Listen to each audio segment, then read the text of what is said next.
दोस्तों हमारी आज की मूवी बहुत ही ज्यादा खतरनाक और रोमांच से भरी हुई है। सो अगर आपको हमारा एक्सप्लेनेशन पसंद आए तो प्लीज इसको लाइक और चैनल को सब्सक्राइब जरूर कर देना। So now let's come to the movie explanation. कहानी की शुरुआत में हम एक शिप को देखते हैं जिसके अंदर एक आदमी छुपा हुआ बैठा होता है कि तभी कुछ आदमी उसे आके वहाँ से बाहर निकालते हैं और उसके मुंह और हाथ पे टेप बांध के उसे समुद्र में फेंक देते हैं। अब सीन शिफ्ट होता है और हमें हॉस्पिटल का सीन दिखाया जाता है जहाँ हम एक पेशेंट को देखते हैं जिसका ट्रीटमेंट चल रहा होता है और इसका ट्रीटमेंट बैन नाम का डॉक्टर कर रहा होता है। अब वो डॉक्टर उसके पेट को काटने लगता है लेकिन उसका हाथ कपकपाने लगता है इसलिए वो नहीं काट पाता। इसलिए वो उस ऑपरेशन को छोड़ के बाहर आ जाता है और बाहर आके उसकी सीनियर उसे बोलती है कि मुझे लगता है कि तुम्हें कुछ दिनों के लिए रेस्ट ले लेना चाहिए ताकि तुम दोबारा से काम को अच्छी तरह से कर सको। इसलिए बैन छुट्टी लेके शिप के थ्रू अपने नए घर के लिए निकल जाता है और यही बोट पे बैन की मुलाकात जैक नाम के एक आदमी से होती है और इन दोनों की बात होती है और बातचीत के दौरान मेरी वाइफ से डिवोर्स हो चुका है और हम काफी टाइम से साथ में नहीं रहते हैं। अब शिप अपनी लोकेशन में पहुंचती है और बैन वहाँ से निकल जाता है और यहीं किनारे पे हम उस आदमी को देखते हैं जिसे मूवी के स्टार्टिंग में कुछ लोगों ने समुद्र में फेंक दिया था और अब उसके मुंह में किसी तरह का कोई कीड़ा भी होता है और वो अब मर चुका होता है।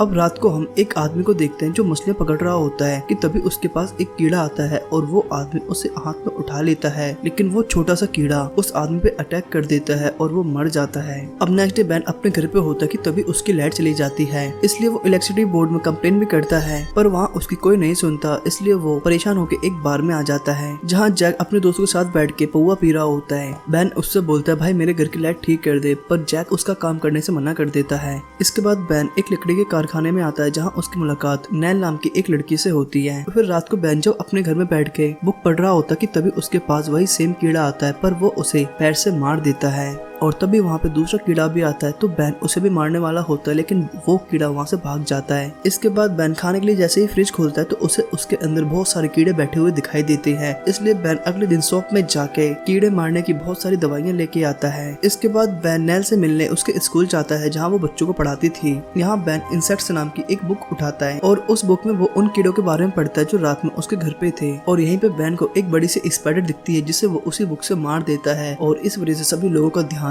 उसकी तरफ चला जाता है। फिर बैन नेल को भी अपने घर वाले कीड़ों के बारे में बताता है तो नेल उसे कीड़े मारने की एक दवाई देती है और जैसे ही बैन अपनी गाड़ी में उस सामान को रखने के लिए जाता है तो वहाँ जैक अपने भाई इमोन के साथ और कुछ दोस्तों को लेके आता है और बैन को परेशान करने लगता है पर ये सब कुछ एक शरीफ देख रहा होता है इसलिए वो वहाँ आके जैक और उसके दोस्तों को वहाँ से भगा देता है और बैन को बचा लेता है। इसके बाद शरीफ बैन को समुद्र किनारे ले जाता है जहाँ उसी आदमी की लाश पड़ी होती है जो कल रात यहाँ मछलियाँ पकड़ रहा था और उस कीड़े ने इस पे अटैक कर दिया था। इसके बाद बैन अपने घर पे जैसे ही कीड़ों पे स्प्रे करने के लिए फ्रिज का डोर खोलता है तो उसके अंदर एक भी कीड़े नहीं होते और उसका चिकन बिल्कुल सही सलामत रखा होता है। फिर बैन उस चिकन ब्रेस्ट को उठा के बाहर कूड़े में फेंक देता है और हम देखते हैं कि वो कूड़ा हिल रहा होता है मतलब वो कीड़े चिकन के अंदर घुस चुके थे मतलब वो कीड़े अब चिकन के अंदर थे और अंदर आके बैन पूरे किचन में इंसेक्ट्स स्प्रे कर देता है। अब एक बड़े से बॉक्स में हम एक चूहे को देखते हैं जो इन कीड़ों से बच के भाग रहा होता है और वो कीड़े भी इस चूहे का पीछे कर रहे होते हैं। ये रास्ता बंद होता है इसलिए चूहा वहाँ से नहीं भाग पाता और ये कीड़े वहाँ पहुँच के उस चूहे को मार देते हैं। अब रात को जैक उस एरिया के एक सर्किट हाउस में आता है और उसने काफी ड्रिंक भी की हुई थी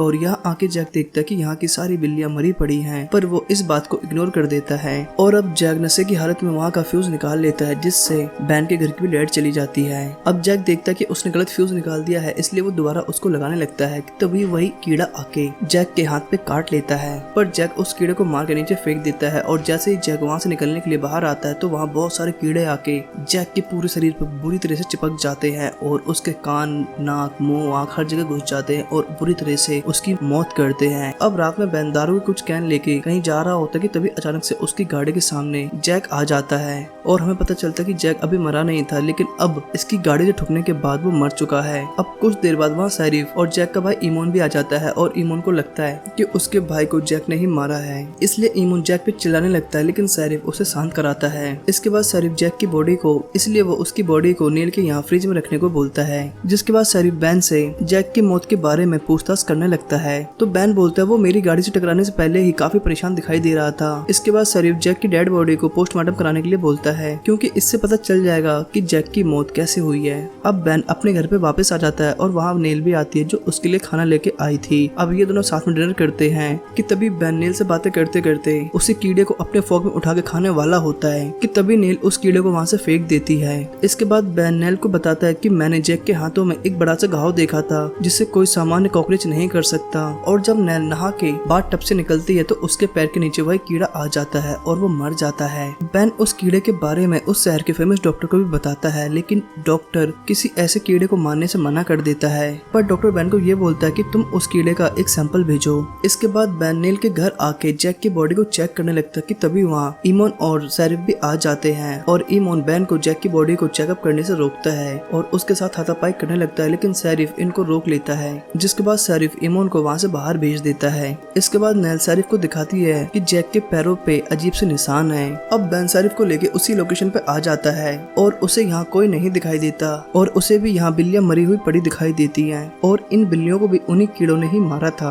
अब बेन को वहाँ एक मरा हुआ कीड़ा दिखाई देता है जिसे वो अपने पास रख लेता है और तभी हम देखते हैं कि ईमोन बेन के घर जा रहा है और इधर शेरिफ बेन को जैक के कातिल के बारे में पता लगाने को कहता है। और यहाँ दूसरी तरफ ईमोन को बेन के घर पे बेन नहीं दिखाई देता, पर वहाँ शेरिफ आ जाता है और ईमोन पीछे से उसके सिर पे वार कर देता है जिससे शेरिफ वहीं बेहोश हो जाता है और ईमोन शेरिफ को ले जाके नीचे बेसमेंट में बंद कर देता है। फिर जैसे ही शेरिफ की आंखें खुलती हैं वो इस बेसमेंट से निकलने की कोशिश करता है, लेकिन दरवाजा बंद होने के कारण वो नहीं निकल पाता कि तभी वहाँ वही बहुत सारे कीड़े आने लगते हैं और अब शेरिफ बाहर हेल्प के लिए चिल्लाता है, लेकिन बाहर कोई नहीं होता और वो कीड़े बुरी तरह से शेरिफ की जान ले लेते हैं। और इसके बाद हम देखते हैं कि उन कीड़ों में से एक बड़ा सा कीड़ा शेरिफ के मुंह में घुस रहा है। इधर बेन और नेल जैक की डेड बॉडी का पोस्टमार्टम करते हैं और जैक का पेट काटने के बाद ये देखते हैं कि उसकी बॉडी में उसकी आंतड़ियां होने की वजह उन्हीं कीड़ों के अंडे पनप रहे हैं। अब इतना भयानक मंजर देख के ये दोनों काफी डर जाते हैं कि तभी वहाँ ईमोन का दोस्त आ जाता है और इस मंजर को देख के उसकी भी रूह कांप जाती है और वो इन्हें डरते हुए बताता है कि ईमोन अब पागल हो गया है, उसने शेरिफ को बेन के बेसमेंट में बंद कर दिया है। अब ईमोन यहाँ भी आ जाता है, लेकिन नेल बेन को वहाँ से बाहर भेज देती है। फिर जब बेन अपने घर पे आता है तो वो शेरिफ को बैठा हुआ देखता है तो बेन शेरिफ से बात करने की कोशिश ही करता है कि तभी शेरिफ के मुंह से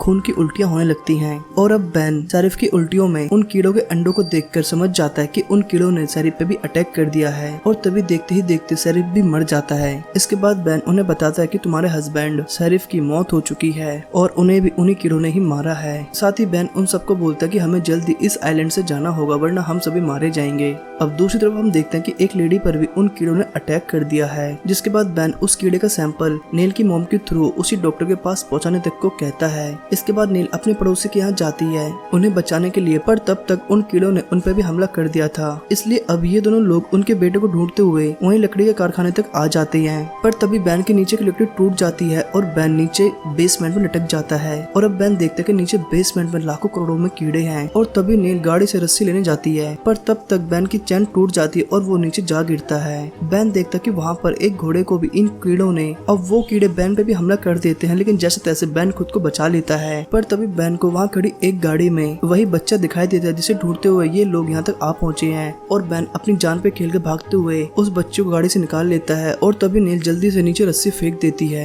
जिसके बाद बेन उस रस्सी को पकड़ लेती है और नेल उस रस्सी को अपनी गाड़ी से खींचने लगती है। अब बाहर आने के बाद वो बच्चा बताता है कि मेरे गले में पेन हो रहा है, जिसे देख के बेन समझ जाता कि इसे भी उन कीड़ों ने काट लिया है। इसके बाद बेन इन दोनों को लेके यहाँ से निकल जाता है और उधर डॉक्टर के पास भी बेन का भेजा हुआ कीड़े वाला सैंपल पहुंच जाता है और अब डॉक्टर भी इस कीड़े को देख के बहुत ज्यादा हैरान हो जाता है। इधर बेन उन दोनों को लेके नेल की शॉप पे आ गया था और वो उस बच्चे का इलाज करने लगता है। अब यहाँ भी ईमोन आके उन्हें रोकने की कोशिश करता है कि तभी ईमोन का दोस्त जैक की डेड बॉडी लेके बाहर आ जाता है और जैक की डेड बॉडी के अंदर उन कीड़ों को देख के ईमोन भी काफी हैरान हो जाता है और तभी वो सब देखते कि बहुत से कीड़े उन्हीं की तरफ उड़ते हुए आ रहे हैं। मतलब अब इन कीड़ों की संख्या बहुत ज्यादा बढ़ चुकी थी। खैर नेल और ईमोन का वही दोस्त जल्दी से बेन के पास आ जाते हैं, पर बाहर ईमोन और बाकी के दोस्त घर का दरवाजा खोलने की कोशिश करते हैं और इनसे दरवाजा नहीं खुलता और वे सभी कीड़े इन चारों पे भी अटैक कर देते हैं। इधर बेन उस बच्चे के गले में कट लगा के एक स्मॉल पेन फंसा देता है जिसके थ्रू वो बच्चा सांस ले सकेगा, क्योंकि उसे उस कीड़े के काटने की वजह से सांस लेने में दिक्कत हो रही थी। अब ये सभी लोग देखते हैं कि बाहर बारिश हो रही है और बारिश की वजह से एक भी कीड़ा बाहर नहीं है, यानी ये कीड़े बारिश में बाहर नहीं निकलते। जिसके बाद बेन इन सबको लेके किनारे की तरफ जाने लगता है। अब जैसे ये सभी लोग बोट के पास पहुंचते हैं तो बारिश खत्म खत्म हो जाती है। अब बारिश खत्म हो जाने की वजह से वो कीड़े इनकी तरफ भी आने लगते हैं। अब इन कीड़ों को अपनी तरफ आता हुआ देख के बैन अपनी बोट उल्टी करने को कहता है। अब ये सभी लोग मिलके अपनी बोट को उल्टा कर लेते हैं और अब बोट पलट लेने की वजह से वो कीड़े इन पर हमला नहीं कर पाते। अब दोबारा से इस बच्चे को सांस लेने में तकलीफ होने लगी थी, इसलिए बैन एक फ्लेयर गन लेके बोट से बाहर आता है और बाहर हवा में शूट कर देता है और अब उसकी वो फ्लेयर सीधा जाके एक बोट पे गिरती है जहाँ बहुत सारा ऑयल होता है। इस वजह से वहाँ एक बहुत बड़ा ब्लास्ट हो जाता है और उस ब्लास्ट में सारे कीड़े मारे जाते हैं। इसके बाद नेल के अंकल एक शिप लेके वहाँ आ जाते हैं और सबको बचा लेते हैं और अब शिप में बैठ के सब वहाँ से चले जाते हैं। लेकिन मूवी की लास्ट में हम देखते हैं कि एक कीड़ा अभी भी जिंदा बच गया है और वो उड़ते हुआ शहर की तरफ जा रहा है और इस तरह ये मूवी यही एंड होती है। So thanks for watching.